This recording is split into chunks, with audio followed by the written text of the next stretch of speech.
whispers in the dark. Dim the lights, close the door, and listen carefully.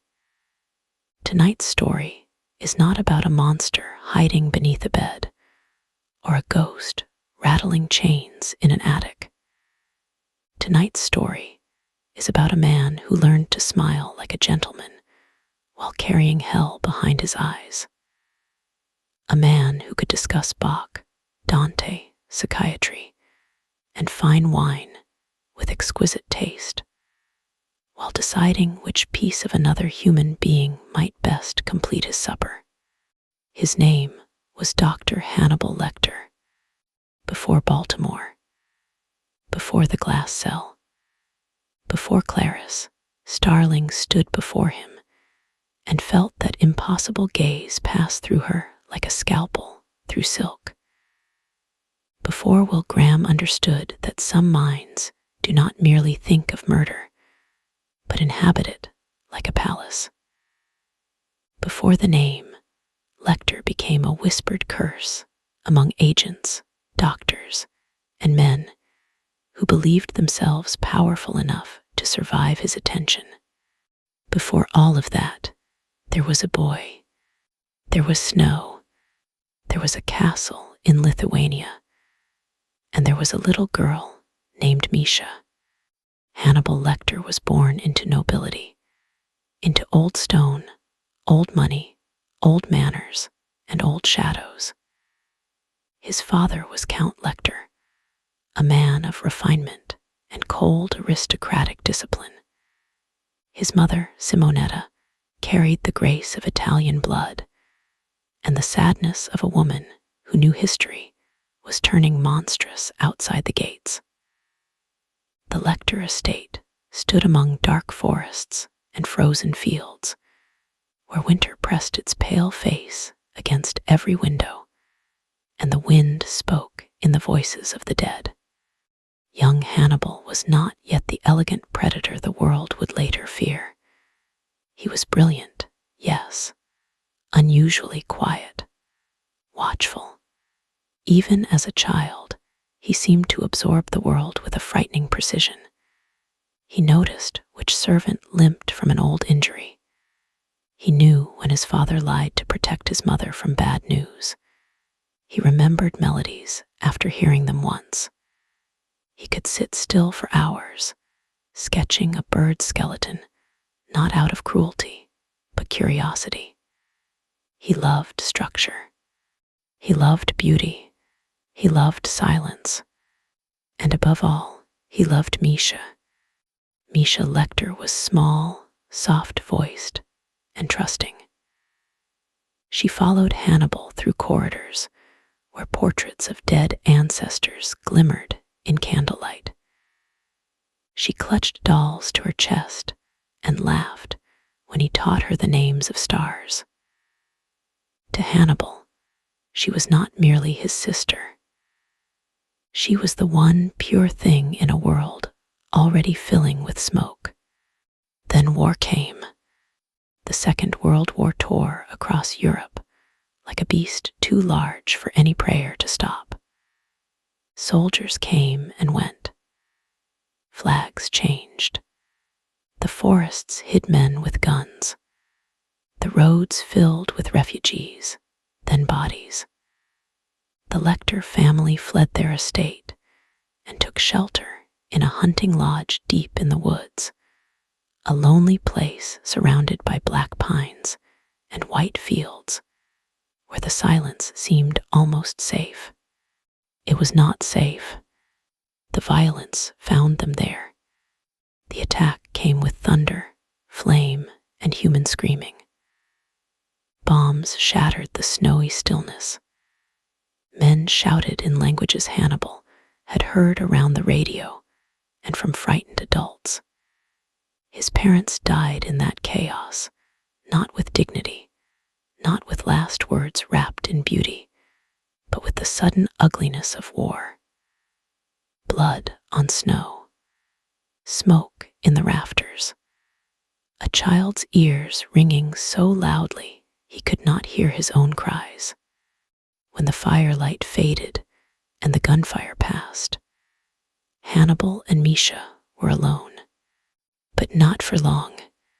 A group of starving collaborators and deserters found the lodge. Their names would remain burned into Hannibal's memory with a clarity no time could soften.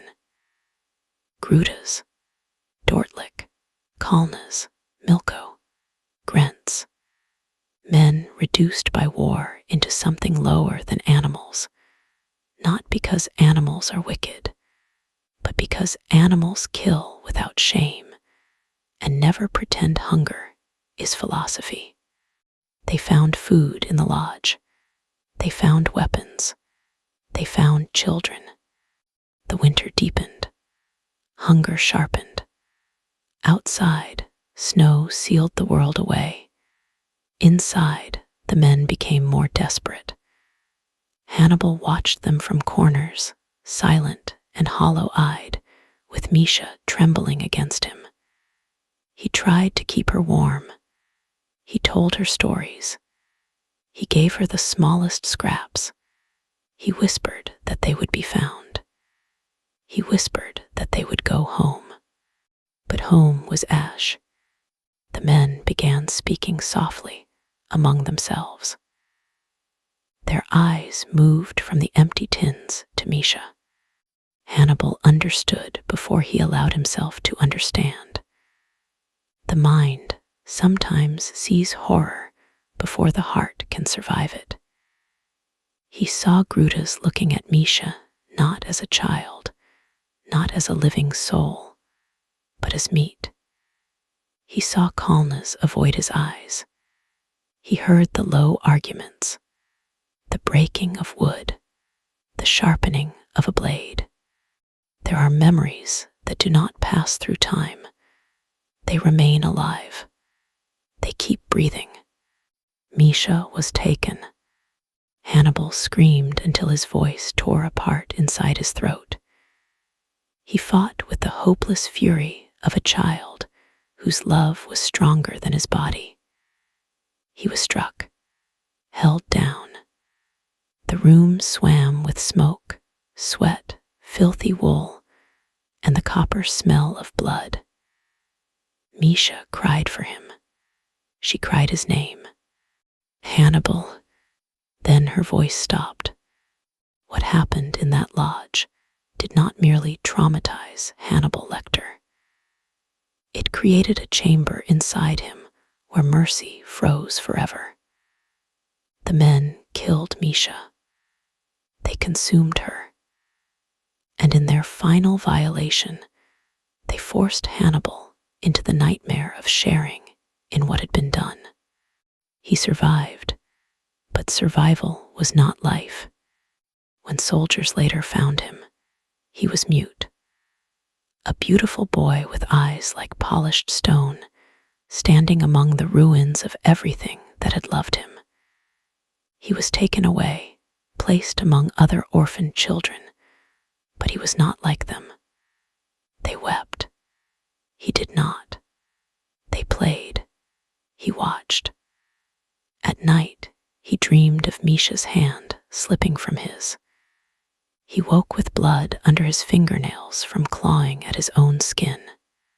The boy who emerged from that winter was no longer entirely a boy.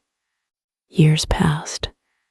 Hannibal grew into a young man of uncommon grace and terrifying intelligence. He studied medicine. Anatomy fascinated him. The body, unlike the soul, could be understood. It opened honestly beneath a blade. Nerves, organs, vessels, muscles. No lies, no vulgarity, just design. He came to Paris. He came under the care of Lady Murasaki, the widow of his uncle, a woman of poise, discipline, and contained sorrow. She taught him rituals of beauty. She taught him language, restraint, and the dignity of form. But grief had already become something else inside him. It had fermented. It had aged in darkness. It had become appetite. When Hannibal began hunting the men who had murdered Mischa, he did not do it like a common killer. He did not rage clumsily in alleys. He planned. He listened. He remembered each face, each smell, each voice. He found them one by one, and the boy from the lodge looked out through the eyes of a young doctor. Dortlick was among the first to learn that Hannibal Lecter had not forgotten.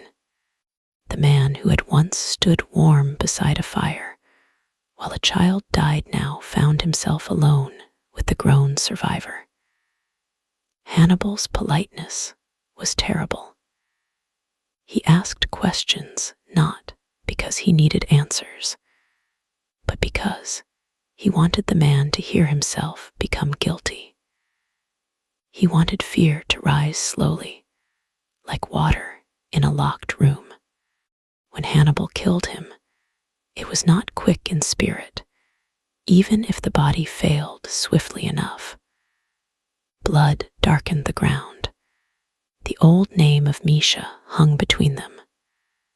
Hannibal watched life leave Dortlick's eyes and felt no shock, no remorse, no trembling sickness. Instead, he felt an awful quiet. A door had opened, and behind that door was hunger. Not ordinary hunger, not the hunger of war, dirty and desperate. This was something refined by trauma and sharpened by intellect. To Hannibal, consuming part of those who had consumed Mischa became a ritual of judgment. He was not merely killing.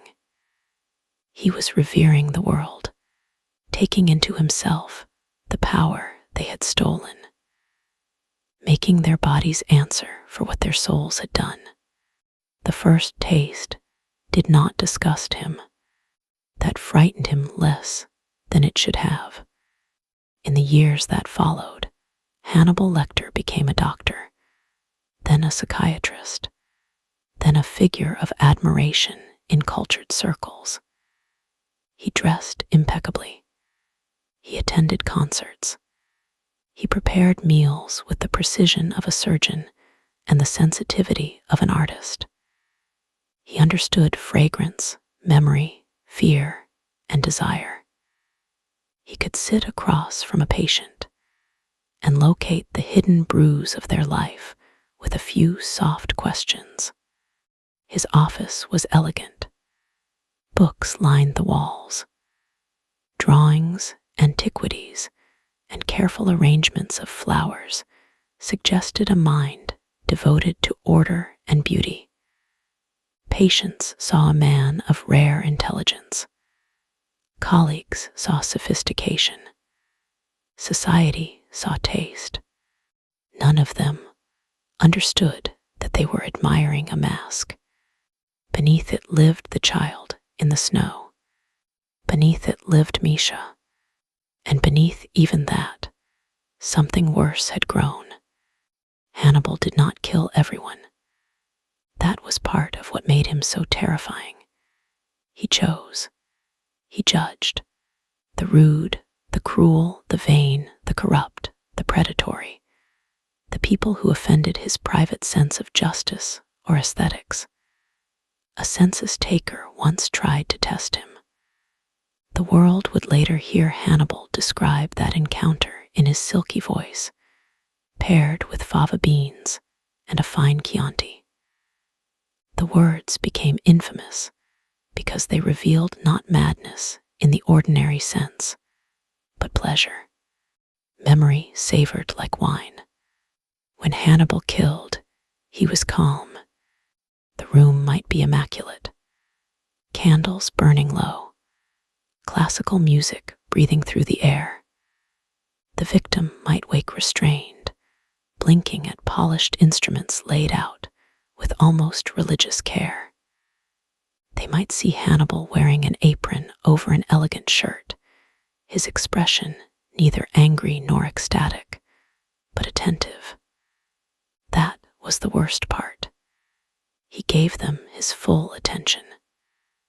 In those final moments, they became the center of a universe ruled entirely by him. He spoke gently. Sometimes he explained their sins. Sometimes he asked them questions. Sometimes he corrected their grammar. Then came the blood. He knew the body too well to waste movement. A cut could be merciful or cruel. A wound could silence, weaken, terrify, or reveal. He had no need for frenzy. Frenzy was vulgar. Hannibal preferred ceremony. He preferred the awful intimacy of making a person understand that every breath they had left was granted by his decision. The metallic scent would rise first, warm and unmistakable. It would darken white cloth, bead along the edges of steel, gather in shallow porcelain dishes. His victims would sometimes beg. Some cursed. Some tried to bargain. Hannibal listened as though attending an opera in a language he knew perfectly. Fear had notes. Denial had rhythm. Pain had texture. Afterward, he cleaned. He cooked. That was where the horror became something nearly impossible for sane minds to hold.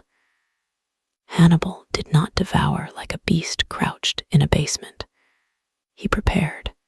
He selected herbs. He chose wine. He arranged the plate. The dead were transformed into cuisine, into art, into an obscene parody of civilization. A sliver of flesh seared in butter. A dark sauce gleaming beneath candlelight. A garnish placed with delicate fingers. And when he ate, he felt not simple satisfaction, but completion.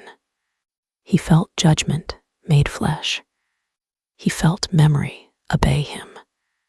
There were moments when the taste would bring Mischa back, not as she had died, but as she had lived, her hand in his, her small laugh echoing under vaulted ceilings, snowflakes caught in her hair, the unbearable tenderness of loving someone helpless in a world that punished helplessness. He would pause with a fork halfway lifted, eyes distant, and in that silence, one might almost mistake him for a grieving brother. But grief had become monstrous in him. The meal would continue. Years later, in Baltimore State Hospital for the criminally insane, Dr. Frederick Chilton would believe himself the keeper of Hannibal Lecter.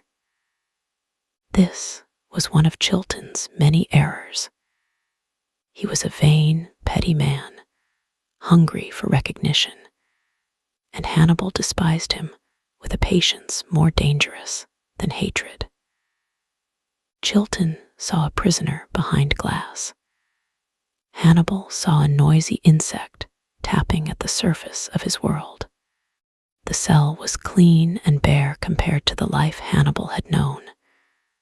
No soft dining rooms. No elegant kitchens.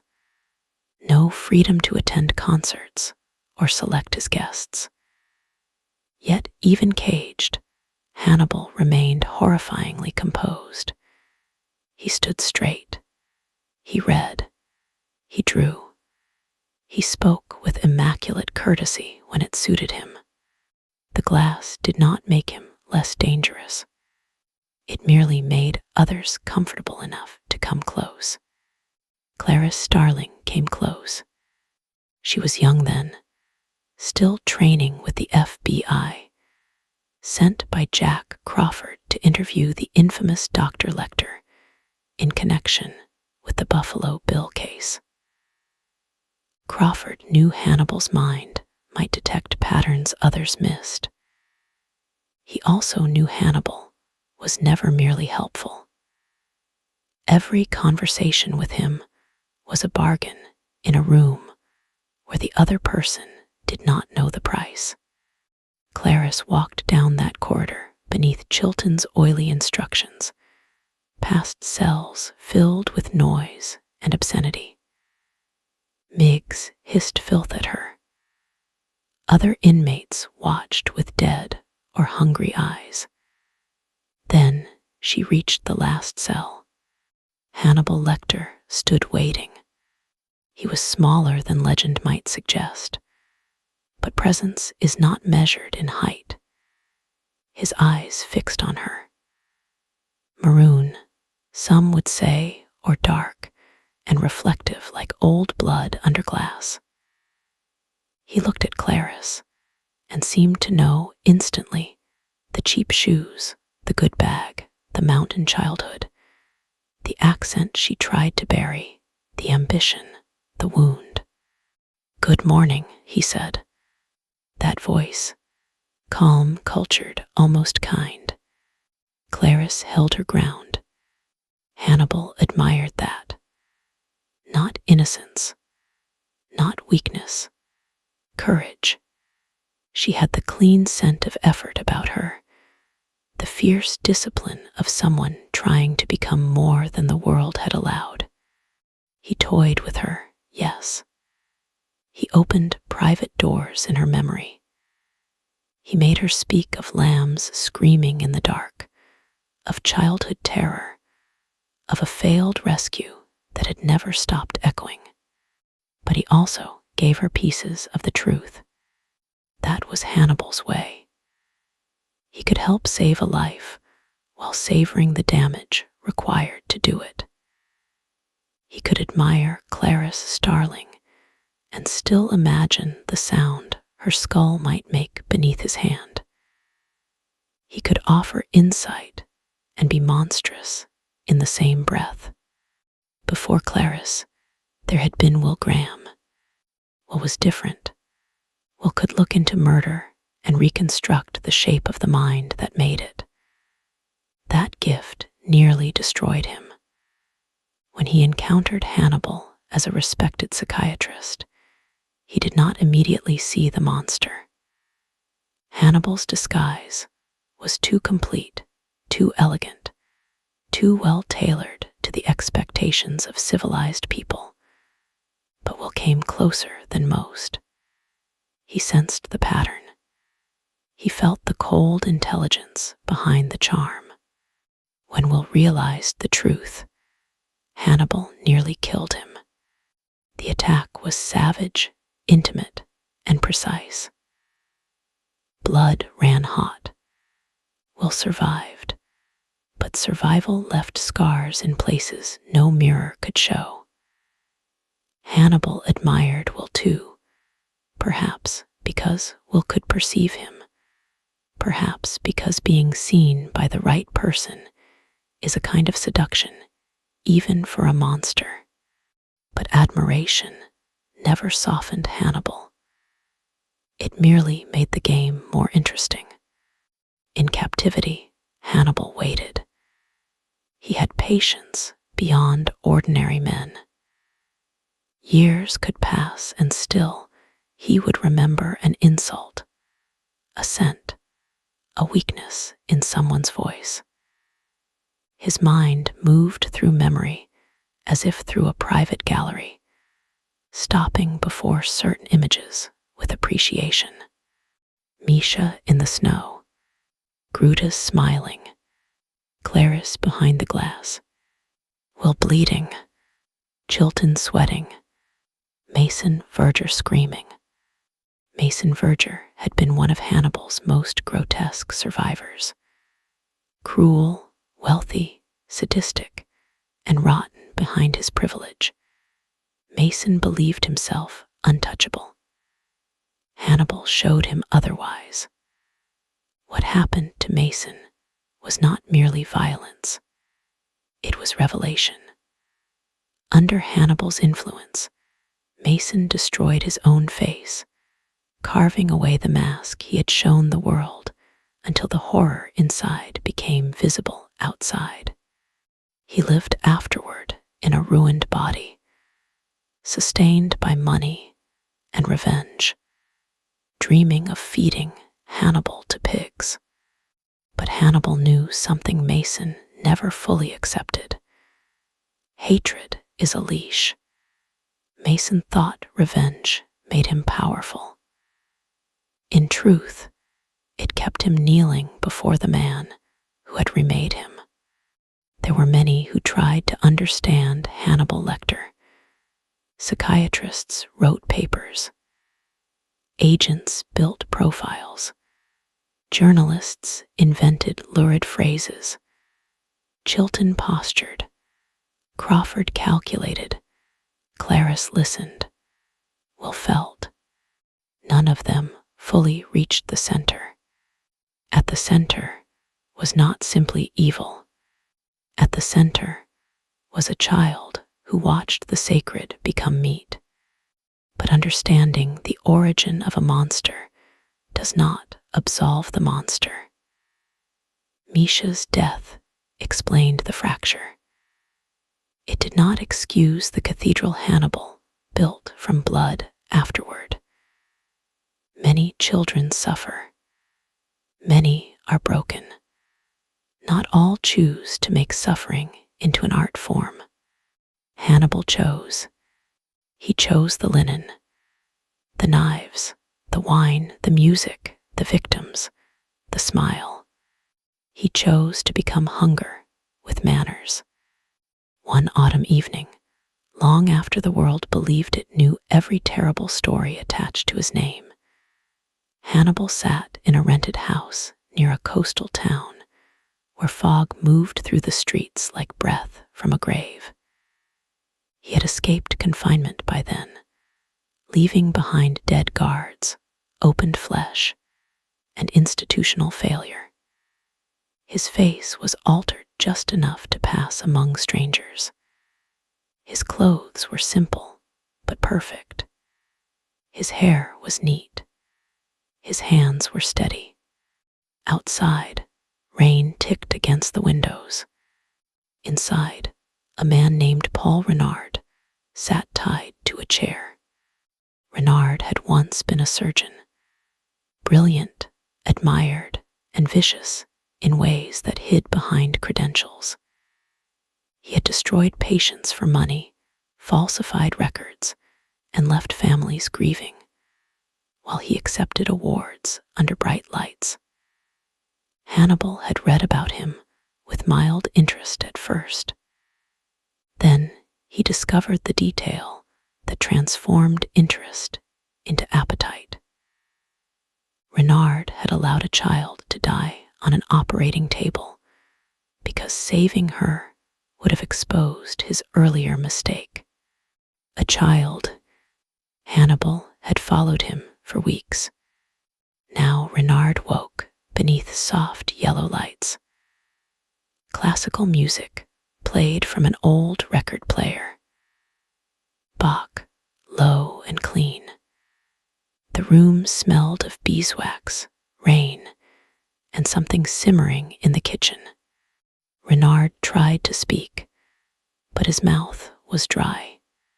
Hannibal sat across from him in a dark suit, one leg crossed over the other, reading from a medical journal. He turned a page. The sound was delicate. "You have an impressive CV," Hannibal said, without looking up. "Though I find your moral imagination underdeveloped." Renard's eyes rolled toward the instruments on the side table. "Not many, just enough." "Please," he whispered. Hannibal closed the journal. That word is often the final refuge of people who ignored it when spoken by others. Renard began to shake. The chair creaked beneath him. His face was pale, shiny with sweat. He looked toward the door, then the window, then back at Hannibal. "I have money." "Yes," Hannibal said. "That appears to be a recurring symptom." The rain thickened outside. Hannibal rose, and crossed to the side table. His movements were unhurried. He selected a blade, examined its edge, then set it down again, as if deciding against a wine that did not quite suit the course. "Do you remember Elise Marceau?" Renard blinked. "No." Hannibal's expression changed only slightly, but the room seemed to grow colder. "She was 6. Renard swallowed. His lips trembled. "I treated hundreds of patients." "Then your memory is as diseased as your conscience." Hannibal stepped closer. Renard recoiled as far as the restraints allowed. There is a terror particular to helplessness in a clean room. In filth, the mind expects brutality. In elegance, brutality becomes a violation of reality itself. Hannibal leaned near enough that Renard could smell soap, wool, and something faintly spiced. Elise had a red ribbon in her hair the morning she died. Her mother kept it afterward in a small wooden box. She opened that box each year on the child's birthday. "Your signature appears on the report." Renard began crying. Hannibal watched the tears with mild distaste. "Do not perform remorse for me. It lacks sincerity." The first cut was small. Renard gasped as blood welled bright against his skin. Hannibal observed it like punctuation. The surgeon who had treated bodies as invoices now found his own body becoming evidence. Hannibal spoke as he worked, not explaining technique, but reciting memory. Elise's name, Mischa's name, the names of children swallowed by adult cowardice. The blade moved. Renard screamed. The sound filled the room, rose above Bach, and died against the rain-soaked windows. Hannibal did not hurry to silence him. Screams were inelegant, but sometimes useful. They stripped away lies. They reduced powerful men to truth. Blood ran along Renard's arm, dripped from his fingertips, and struck the floor in slow, dark notes. Hannibal's cuffs remained clean. He had learned long ago that mess was not the same as meaning. When it was over, Renard's body slumped, emptied of arrogance first, then life. Hannibal stood very still. For a moment, the room changed. Not visibly, not for anyone else, but inside Hannibal, the rain became snow. The record became wind. The smell of blood became the lodge. He saw Mischa's eyes. He heard her voice from beyond the locked door of memory. Hannibal. His face did not break. It never broke. He cleaned the room. In the kitchen, copper pans hung above the counter. Fresh herbs rested beside a cutting board. The meal he prepared was small and exact. He used only what suited his purpose. He cooked with silence, except for the soft sounds of knife against board, flame under pan, rain against glass. When he finally sat to eat, he placed a single candle near the plate. The meat was tender, the sauce dark, the wine austere. Hannibal lifted the fork. He tasted. His eyes closed. What did he feel? Not joy exactly. Joy belonged to simpler creatures. Not lust, not rage. Rage was hot, and Hannibal's deepest appetites were cold. he felt a terrible harmony, a sense that the rude disorder of the world had briefly been corrected. Renard had taken life without reverence. Now his own flesh had been made to serve meaning.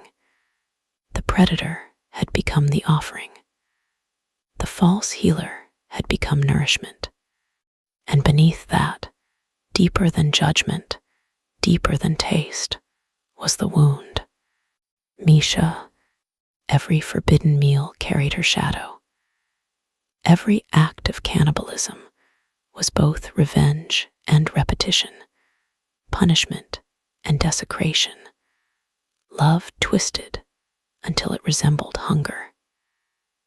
Hannibal ate as though he were in control, but the dead child in the snow had been controlling him for years. He had turned his trauma into a throne, then mistaken the throne for freedom. The candle flame trembled.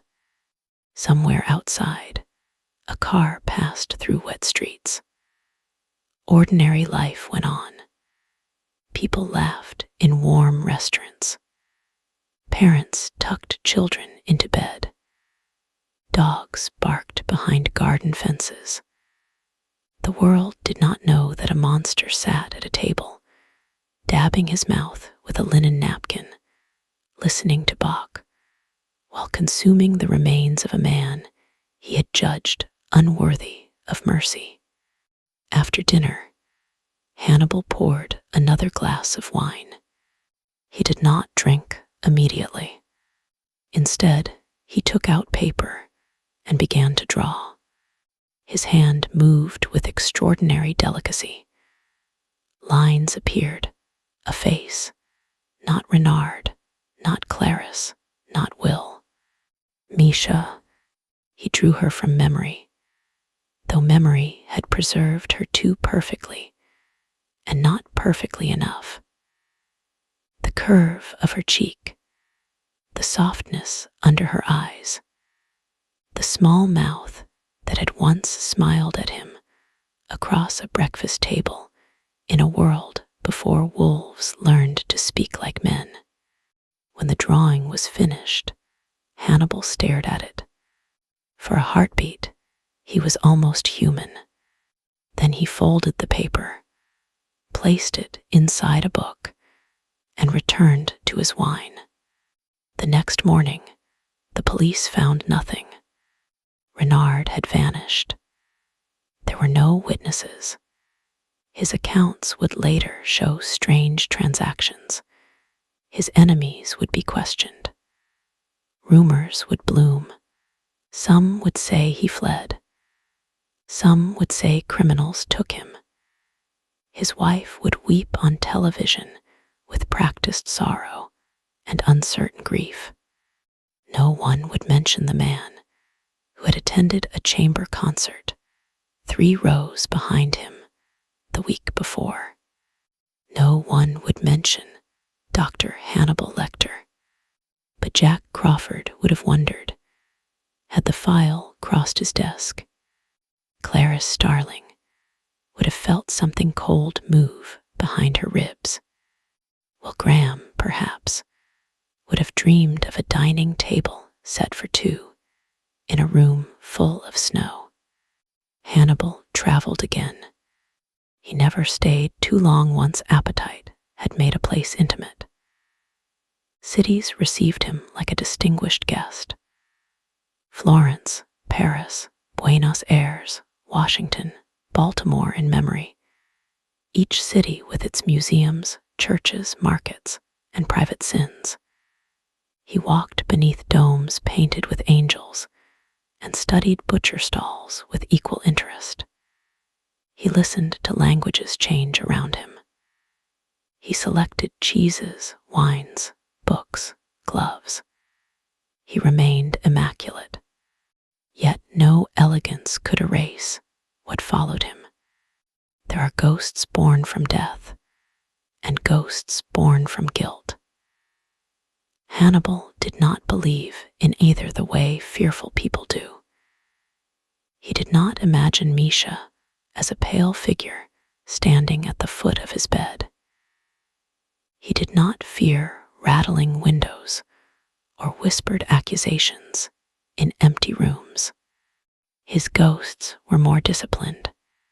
They lived in flavor, in music, in winter light, in the small hand of a child crossing a street with her mother, in the smell of smoke from a fireplace, in the sight of a red ribbon, in the first bite of a forbidden meal when memory opened like a wound, and the past placed its cold mouth against his ear. Hannibal Lecter could terrify murderers, manipulate agents, unmake doctors, and turn his captors into meat. He could stand behind glass and make a young woman reveal the most wounded part of herself. He could cut through lies as easily as flesh. He could be charming, brilliant, generous, and beautiful in the same hour. He became unspeakable. But he could not save Mischa. That was the locked room at the center of him. That was the scream beneath the music. One night, in a house no one knew he owned, Hannibal prepared no meal. He lit no candles. He played no Bach. He sat alone by a window while snow began to fall outside, rare and silent, covering the garden in white. For a long time, he watched it. The snow gathered on branches. It softened the roofline. It erased the path stone by stone. The world became Lithuania again, or a dream of Lithuania, or a punishment wearing the face of beauty. Hannibal's hands rested on the arms of the chair. He remembered the lodge. He remembered hunger. He remembered Mischa's voice. And for once, there was no victim in the house. No bound man waiting in terror. No blood warming a bowl. No performance of justice. No art. No appetite. Only memory. His face remained still, but something old and broken moved behind it. Perhaps sorrow. Perhaps rage. Perhaps the last surviving fragment of the boy who had loved his sister before the monster learned to love only through possession and consumption. Then the moment passed. Hannibal rose. In the reflection of the dark window, he adjusted his cuffs. The gentleman returned. The monster had never left. And that is the true horror of Hannibal Lecter. Not that he kills. Many killers kill. Not that he eats the dead. Even that, terrible as it is, can be named. The deepest horror is that Hannibal understands beauty. He understands love. He understands pain. He knows exactly what goodness is, and he can imitate it so perfectly that people lean closer. He can admire courage. He can cherish music. He can mourn his sister. He can cook a man. He can do all of these things without contradiction, because somewhere in the snow of his childhood, the boundaries that protect the human soul were shattered, and Hannibal rebuilt them according to his own design. So when you imagine him, do not imagine only the mask, or the cell, or the famous smile. Imagine a child in a ruined lodge, clutching at the memory of a little girl named Mischa. Imagine that child growing older, smarter, colder. Imagine him learning that a knife can be an instrument, that a meal can be a verdict, that a victim can become a sacrament. Imagine the candlelight on silverware. Imagine the chair across from him waiting. Imagine his eyes lifting to yours as he asks, very softly, whether you are enjoying the story. And then imagine the terrible courtesy of his smile. Thank you for listening to tonight's descent into darkness. If this story chilled you, disturbed you, or made you look twice at the quiet stranger with perfect manners, then stay close for more tales from the edge of fear. Like, subscribe, and return when the lights are low and the night is listening. Until next time, good night. Whispers of a love so true, painting dreams of me and you. And I'll hold you close in this moment so divine. Whispers of the night.